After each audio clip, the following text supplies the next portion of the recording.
I remember the day my daughter graduated. She was 18, and she'd worked so hard, finishing at the top of her class. You'd think that would be a moment for family pride and celebration. So when my parents offered to throw a graduation party for her, I thought it was their way of showing support and love. I really did. But when we arrived at the party, it wasn't for her. It was for my niece, who'd just finished 8th grade. The cake boldly announced for our only granddaughter. I stood there in disbelief, my heart sinking. I didn't make a scene. I didn't want to ruin it for anyone else, not right then. Instead, I waited. I took my time, and 3 days later, I wrote them a letter. That's when everything erupted. They started screaming at me, and it was in that moment I realized I could never trust them again. Not with anything that mattered, and certainly not with my daughter's achievements. This wasn't a mere oversight. It wasn't like forgetting a name or a birthday. This was something more profound. It was betrayal, layered with frosting and served with side dishes of deceit. The entire situation began with a phone call from my mom. It was a Tuesday afternoon, and I had been loading groceries into the car. Her voice had that casual tone, the kind she always uses when she's about to turn my day upside down, but wants it to seem like she's doing me a favor. She mentioned the graduation party, saying it was for our granddaughter. I remember almost dropping a bag of rice. The surprise was so stark. I asked her to clarify, and she insisted it was just a small family gathering, something intimate. She offered to host, and I thanked her. Her sincerity seemed genuine at the time, and I allowed myself a moment of hope that maybe, just maybe, things would be different this time.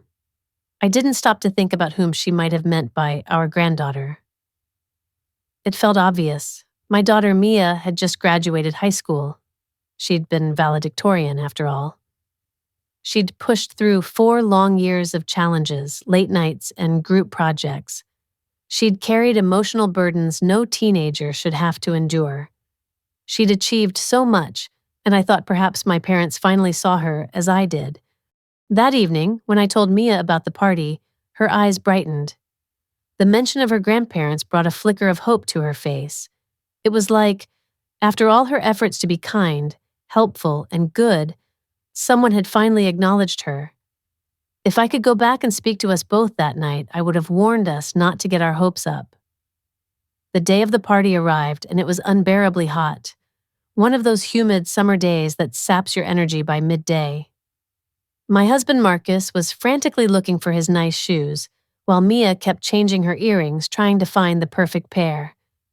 I was sweating even before we left the house. As we neared my parents' neighborhood, the silence in the car was almost tangible. I reminded everyone that this was a kind gesture, and that we should just smile and say thank you. I said it with confidence, but looking back, I felt foolish. As we turned onto their street, I almost drove past their house. It didn't resemble a graduation party. It looked more like a small wedding. A large white canopy tent took over the lawn, with rows of folding chairs, streamers, and gold tablecloths shimmering in the sun. Even customized yard signs were placed in the grass. My throat tightened at the sight. They had really gone all out.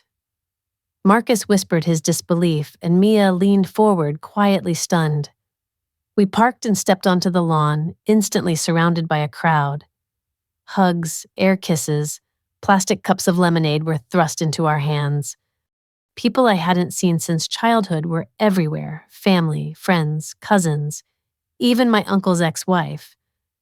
How she ended up there, I couldn't say. Then I noticed my niece, standing prominently, dressed to the nines with a sash across her chest. I still didn't see it. I thought she was just excited for Mia. It wasn't until I looked at the cake that the truth hit me. 3 tiers, pastel pink frosting, gold accents, and an edible graduation cap on top. The inscription read in neat cursive, "Congratulations to our only granddaughter, class of 2025. I stopped in my tracks and stared, reading it again and again. It didn't make sense. There are 2 granddaughters in the family, Mia and Kay. It wasn't until I saw the banner, the familiar colors and logos, that the realization fully dawned on me. I can still feel the weight of that day like it was yesterday. Standing in the middle of my parents' backyard, the laughter and chatter of family and friends all around, I felt like I was in a different world. I remember my heart sinking as I stared at the framed photo next to the cake. It was Kay, not Mia, in her sparkly white dress and tiara, holding a rolled-up certificate. It was supposed to be Mia's day. It hit me like a wave, all at once. This wasn't a party for Mia at all. It never was. Mia was standing there, silent, not frozen or panicking, just still. I glanced at Marcus and he met my eyes. Neither of us said a word. We entered the party like we were invisible. Nobody noticed anything was off. Not yet. People smiled at us, congratulating us, saying things like, "You must be so proud," and remarking on what a beautiful day it was. A few guests gave Mia confused looks when they noticed she wasn't wearing the sash. Others gave me those polite, uncertain smiles, the kind you give when you're unsure who made the mistake, them or you. As the guests approached the gift table, each one handed over wrapped boxes and cards. There were bows, envelopes, handmade signs, even a personalized tumbler. We had brought nothing. Why would we? We thought this was for Mia. A woman I barely knew gave me a strange look, and another whispered something while glancing at Mia. One of my cousins actually tilted her head and mouthed, "Where's the gift?" I wanted to disappear into the lawn. Then Heather stood up with a glass of champagne in hand, and she began to speak. "Let's all take a moment to celebrate our girl," she said. "She's worked so hard, and we're so proud." The words hung in the air. Middle school is a huge milestone, and she's handled it with grace, beauty, and intelligence. The crowd erupted in cheers, laughter, and applause. Mia just stood there, not crying, not moving, just watching. I waited for the toast to end, for people to sit down, for the crowd to thin around the cake table. Then I found my mother near the cooler, scooping ice. I pointed out the cake, which read, "Only granddaughter." My mother smiled, distracted, and said, "Oh, probably a mistake at the bakery." I didn't move. She shrugged and added, "Besides, Mia is older. She's not a child anymore. This was more of a milestone." I stared at her, searching for something, anything, but she just went back to the cups. Then my dad walked up, holding a paper plate. "Wait, did Mia graduate too?" he asked. I said nothing. He blinked, confused. "From what?" I blinked back. "High school." He laughed. "Oh, right, that's right." I looked at my mother again, but she didn't say anything. She just smiled and turned back toward the buffet table. We left. No one stopped us. No one followed. No one even noticed, which somehow made it worse. Mia got into the back seat and looked out the window. I started the car. Marcus sat in silence, and as we pulled out of the driveway, I said, "We're not doing this again." 3 days later, they got a letter, and this time, they were the ones left speechless. There are things I didn't notice when I was a kid, and there are things I did notice but convinced myself otherwise. Growing up in a family like mine teaches you how to gaslight yourself before anyone else gets the chance. It wasn't until the cake that I realized it wasn't just an oversight. This wasn't a bakery typo. This was the punchline to a joke they've been telling behind our backs for years. And the joke was us. I've always been described as easy, not in a scandalous way, but in the manageable child kind of way. I didn't cry at bedtime. I organized my own lunchbox. I said thank you too often and wanted too little, which meant my parents treated me like furniture. They liked having me around, but didn't need to maintain me. My older brother was the thinker. My younger sister Heather was the little sparkle. I was just there, middle child, middle of the road, middle of the conversation if I was lucky. I didn't realize it was odd that my mom would tell stories at dinner about my siblings' spelling bee wins or school plays while I was sitting right there, having apparently attended none of my own life. It's not that they hated me. It's worse than that. They didn't notice me. and you can survive that, but it leaves a bruise you don't see until later. The house they live in now, the scene of the cake, used to belong to my grandmother. When she died, she left it to my mom, my brother, and me. I was 4. Heather wasn't born yet. The first time my mom mentioned my name being on the deed, I laughed, thinking it was a joke. "You're joking, right?" I asked. She waved it off, saying, "You're technically a co-owner, just ignore that." It's not a real thing, right? Just a legal share in a house they've lived in for decades. Silly of me, but I did what I always did, smoothed it over because that's what I was trained to do. I had Mia, and I really thought something would change. I imagined my parents would look at her and feel something shift inside them. I hoped my mom might lean over and say, "You were like this once," or that my dad would get teary-eyed holding her, but neither of those things happened. They just said she was cute, brought a bib, and then asked how many hours of maternity leave I had left. That should have been the first clue. But when it's your own child, you don't want to see it. You hold on to the hope that they'll come around eventually. They never did. Mia didn't have the doting grandparents you hear about. She had people who sent birthday cards with $20 bills and forgot what grade she was in. There were no sleepovers, no cherished photo frames on the mantle, just the occasional polite inquiry about school while they scrolled through their phones. It wasn't that they were mean, it was just nothing. And sometimes, nothing hurts more than cruelty, because at least cruelty acknowledges you. When Heather had Kaya 4 years later, everything changed.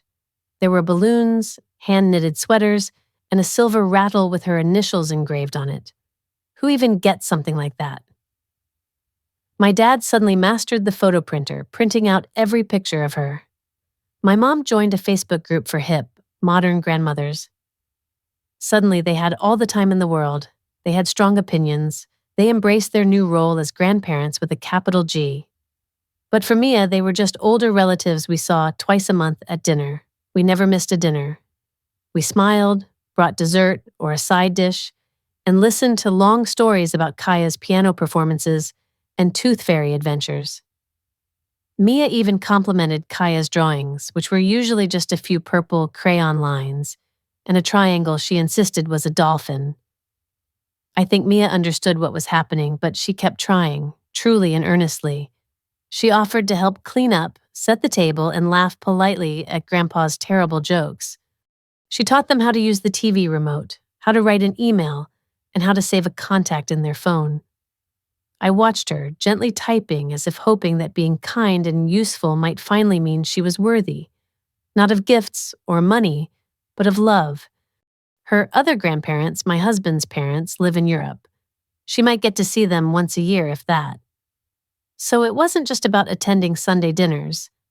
For Mia, it was about having grandparents at all. She longed for the things other kids had.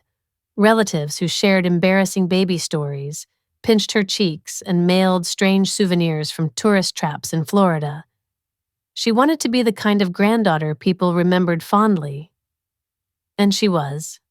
But it didn't matter, not in the way that counted. Sure, they liked her, appreciated her, like you'd appreciate a neighbor who brings your mail in during a rainstorm. Thoughtful, helpful, but easy to forget.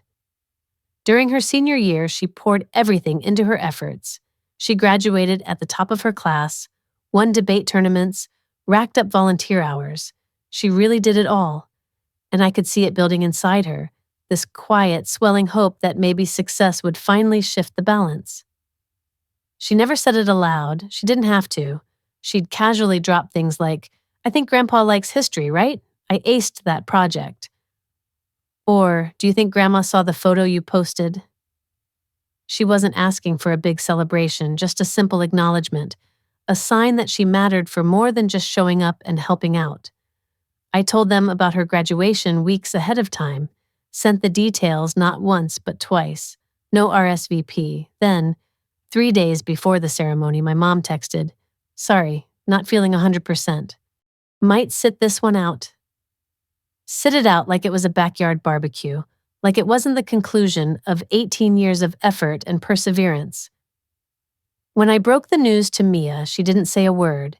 She just tied her shoes and asked if her speech sounded all right. That was the hardest part. Not the silence, but how ordinary it felt.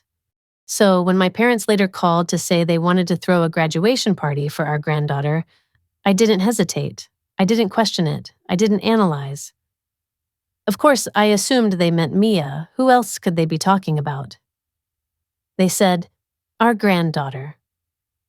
And for once, I allowed myself to believe they were including us. I told Mia, and her face lit up, not with an obvious grin, but a quiet, soft smile. But I saw it, that flicker of hope that maybe, just maybe, they were finally trying. She didn't ask anything. She just nodded, and I could tell she was already planning on what to wear. But then, as the day approached, I started to notice little things. I overheard a conversation about Kaya's graduation, and it hit me. The party wasn't for Mia. It was for Kaya, who was graduating from kindergarten. I felt a rush of anger, but mostly sadness. It was like a punch in the gut. How could they not see? How could they not acknowledge Mia's achievements? It was as if she was invisible to them. I didn't know how to tell her, and when I finally did, her reaction was just a quiet acceptance. She simply said, I hope Kaya has fun. It broke my heart to see her so resigned to it. But what could I do? I couldn't force them to see what was right in front of them. All I could do was be there for Mia, remind her how incredible she was, and hope that one day they'd realize what they missed. I remember the exact moment it all started to shift. My daughter Mia was standing there, brimming with a mix of emotions, holding a dress she had picked out for this event. She was bouncing between nervous excitement and that teenage hopefulness that believes anything is possible. I felt it too, this naive optimism that maybe things could be different. But looking back, I see how wrong we were. I never imagined myself as someone who would send a letter like that. Not a casual note or a card with some insincere wishes scrawled in fancy letters. No, this was a letter that would make someone stop in their tracks, the kind that incites more rage than response. I didn't even write it myself. Marcus did. He was so calm and deliberate, crafting it with precision like a surgeon. I signed it without hesitation because this wasn't for me. It was for Mia. When I first held that letter in my hands, there was no sense of victory. It felt almost sterile, detached. We made 2 copies, one for us, one to deliver. I didn't trust the mail with this. I took it myself, tucked into a plain, unmarked envelope. No return address, no extra notes, just the blunt statement of intent. I was selling my 1/3 share of the house. It was a straightforward decision. They could technically buy me out, maybe scrape together funds or take out a loan, but I knew they wouldn't. That wasn't the purpose. The point was to reclaim my autonomy, to stop them from holding power over me. Heather called first. I answered because I was curious about her reaction. She told me they opened it in front of Kay like that was the worst offense imaginable. I stayed silent. Then came the outburst. Mom screamed my name, almost dropping her tea in shock. Heather was crying, and for a moment I thought something terrible had happened. Then the realization hit. Did she read it out loud? Heather confirmed it and then accused me of trying to sell our house. I corrected her. It was 1/3 of the house, and her reaction was one of disbelief. She was upset, and I suggested she should take a moment to drink some water. The call continued with Heather on the verge of breaking down. She accused me of destroying Mom, but I calmly pointed out that Mom had done that to herself. I was just making it official. A few hours later, my mom called, relentless until I finally picked up. She was calm, pretending to misunderstand the letter's intent, expecting me to admit it was a mistake. I let the silence linger before confirming it wasn't. Her sharp intake of breath told me this was a harder blow than the letter itself. She asked if I was really going to sell my share of the house. Yes, I replied, clarifying it was my part of Grandma's house, not our home. I reminded her she doesn't live there or pay taxes on it alone. There was a pause before she accused me of being vindictive. I disagreed, saying it was long overdue. She tried to pin my decision on a stupid party, but I told her it was about Mia's future. It shouldn't be tied to a house filled with memories of someone else's child. She laughed bitterly, accusing me of making it about Mia. But everything I do is about Mia. She warned me about burning bridges, but I reminded her of the cake and banner, implying she'd already severed ties. Then I hung up. Later that evening, I was at the kitchen table staring at a scratch I hadn't noticed before. Marcus joined me, offering tea without a word. He eventually asked if I felt guilty. I admitted I didn't, though maybe I should. We sat quietly for a while, and I confessed how I'd always made excuses for them, even after the party. I had hoped they'd eventually understand. Marcus didn't say anything, but his eyes asked if I still believed that. I shook my head. They knew Mia got into the program, knew we were struggling to afford it, yet they spent all their energy celebrating someone else's child's achievements. Marcus didn't need to respond. The silence in the following days was heavy, like a storm waiting to break. I stopped answering their calls, stopped doing the little favors and errands that kept me tied to them. I remember the day it all seemed to shift. It wasn't dramatic. There were no loud arguments, no heated exchanges. It was more like a quiet withdrawal, a stepping back that felt like a sigh of relief, and a tightening of the chest at the same time. It started with the little things. No more daily calls asking for help with tech issues. No more messages about forgotten passwords or, "Can you help me with this app?" questions. Mia, my daughter, stopped answering them too. She didn't make a scene about it. She just quietly opted out. It was as if she had decided to reclaim her own space without making any declarations. I did ask her how she felt about it once. She told me it was like deleting a virus she didn't know was running in the background. That hit me hard. I realized how much we had both been carrying without even noticing it. A few days later, Heather, my sister, reached out again. There was an edge to her voice when she said I didn't understand what I had done to our mom. She said Mom was wandering around the house like a ghost. I couldn't help but think she had already been doing that for years, living in a version of reality that suited her. Heather told me Mom kept rereading the letter I sent, as if it were some kind of death notice. Maybe it was, in a way, for the person who thought she could live in denial forever. But Heather insisted it wasn't too late to fix things, that I could just pick up the phone and talk to her. I had already done my part. I sent the letter, and then I had to let it go. That night, as I was in the kitchen drying dishes, Mia came in. She leaned against the counter, arms crossed, and asked if I ever felt like the bad guy. I paused before answering because, honestly, I felt like that a lot. I told her so. She just smiled, like she was relieved to not be alone in that feeling. We talked about whether the others would ever understand our side of things. I told her that understanding was not something we owed them, just boundaries. She nodded, and that was the end of that conversation. But it stayed with me, the feeling that we were both trying to navigate this minefield of emotions, trying to hold on to our truth without getting lost in the expectations of others. I thought the worst had passed when the incident with the cake happened. It was supposed to be a celebration, a simple graduation party for Mia. But when I saw the cake with "Congratulations to our only granddaughter," written in that mocking, swirly pink frosting, it felt like a punch to the gut. How could something so seemingly innocent be filled with so much passive aggression? I was shocked the bakery didn't question it, but maybe they thought it was just an odd request. It was a brutal reminder of how easily I could be erased from the narrative, even at my own daughter's graduation party. But that wasn't the end of it. The real blow came when I found out just how far they were willing to go to undermine Mia's future. It began 2 weeks after sending the letter that Marcus, my partner, helped me draft. It was straightforward, explaining in clear terms that I was selling my share of the house. No threats, no yelling, just facts. I thought that was it. I had done it, taken a step toward freeing myself from a situation that had weighed me down for far too long. But then Mia came home from her dance class, and I knew something was wrong the moment I saw her. She looked composed to anyone else, but I could see through it. She told me they were waiting for her outside the dance studio. just standing there like it was the most normal thing in the world.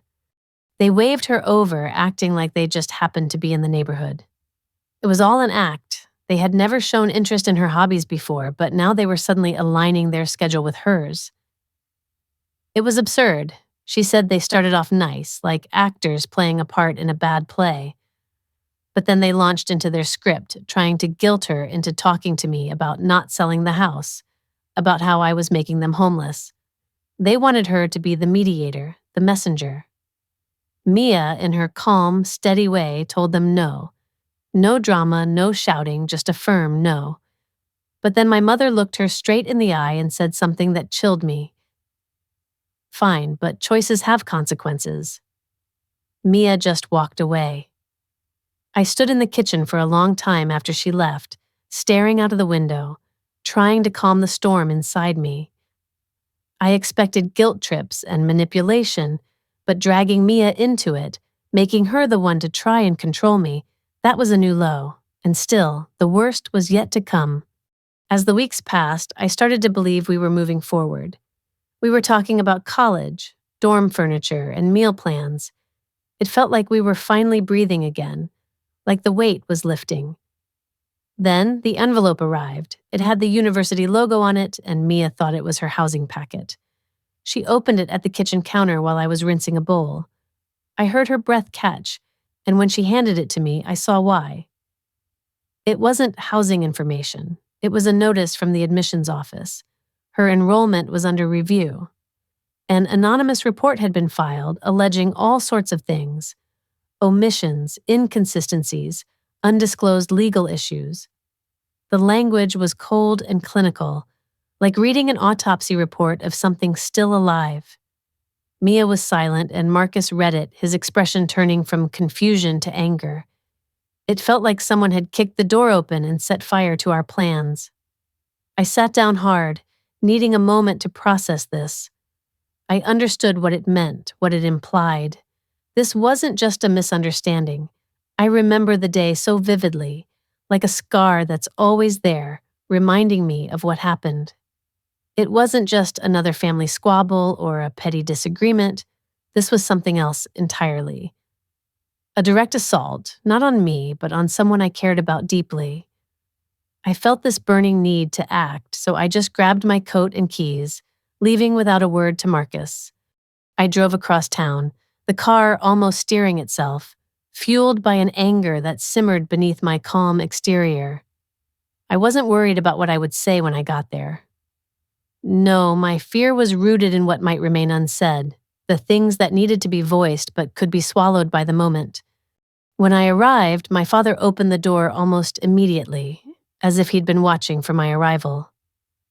My mother stood behind him, her expression not surprised but smug, like she'd been expecting this confrontation. There was no greeting, no pleasantries. I went straight to the point, asking if they had reported Mia to the university. Their faces showed no sign of confusion or guilt, just a cold, still response. My mother finally spoke, her words cutting through the air. Actions have consequences. I stepped inside, feeling the weight of her words. They were trying to ruin Mia's life. And for what? My mother insisted that the school wasn't meant for Mia, as if she didn't belong there. But Mia got in on her own merit. They were the ones dragging their drama into it, not her. I expected anger from them, perhaps some misunderstanding, but not this calculated attempt to sabotage a child's future out of spite. Standing there, I felt something inside me snap. Not a loud, dramatic break, but a quiet, definitive shift. I realized in that moment they weren't just bad grandparents, they were dangerous. I turned and walked out, leaving them in silence. They probably didn't even see me hit record on my phone before I rang the doorbell. That night, I didn't bother with explanations. I sent a photo of the cake, a screenshot of Mia's acceptance letter, and an audio clip of my mother's damning words to the family group chat. Then I turned off my phone and tried to go about my evening, making dinner as if nothing had happened. The backlash was swift. Within an hour, the chat was alight with messages. Cousins I hadn't heard from in ages were suddenly interested, questioning the authenticity of what I'd shared. One aunt reached out to me directly, expressing her shock and apologizing. 3 people quietly exited the group chat without a word. Heather, always the mediator, jumped in, claiming the situation was being exaggerated, but no one responded to her, not even with a simple acknowledgement. Mia read every message, calm and methodical, as if she were collecting evidence for something more significant than revenge. When she finished reading, she simply said she didn't want to see them again. I nodded, understanding and agreeing. She turned back to her room, having dealt with the mess they created. Days passed, and then a call came from my brother. We hadn't spoken since the incident at the party. He told me they'd contacted him, asking for help to buy me out. They were desperate, he said. I remained silent, waiting for his next words. He surprised me by saying he wanted to sell his share too, for Mia's sake. They'd crossed a line, he said. It felt like a weight lifted from my chest, knowing he understood and supported our decision. That evening, Mia and I sat together on the back porch, the sky softening as the sun set. She stirred her tea with a spoon she'd bent long ago, a small act of defiance she'd never bothered to correct. She asked me if I would forgive them if they apologized. I took a moment to really think it through before answering honestly, "No, not for this." She nodded, seemingly satisfied with my answer. A year later, we sold the house. It didn't happen overnight, but the process was smooth and the sale price was fair. My share covered everything Mia needed: tuition, housing, those unexpected expenses that always seemed to arise. And there was still more left than I had anticipated. Since then, we haven't heard a word from my parents. No calls, no letters, no attempts at reconciliation. My brother hasn't heard from them either. He signed away his share and disappeared, making the quietest exit I've ever known him to make. Heather still lingers on the outskirts, but she's changed. The unwavering loyalty she once had is gone. I heard she finally confronted our parents, telling them she couldn't defend what they did to Mia anymore. She needed space, and apparently they granted it. My parents used their portion of the house sale to buy another place. It's small, run down, far from anything of significance. The area is rough, the neighbors even more so. They couldn't get a loan, so they paid in full for a place plagued with leaks and rot, where sirens wail at midnight. But it's theirs now, every flawed inch of it. As for Mia, she's thriving, focused and sharp, free from their influence. They'll never be able to claim credit for any of her accomplishments. But sometimes I wonder, did I go too far or not far enough? Let me know what you think in the comments, and if you haven't already, please subscribe for more.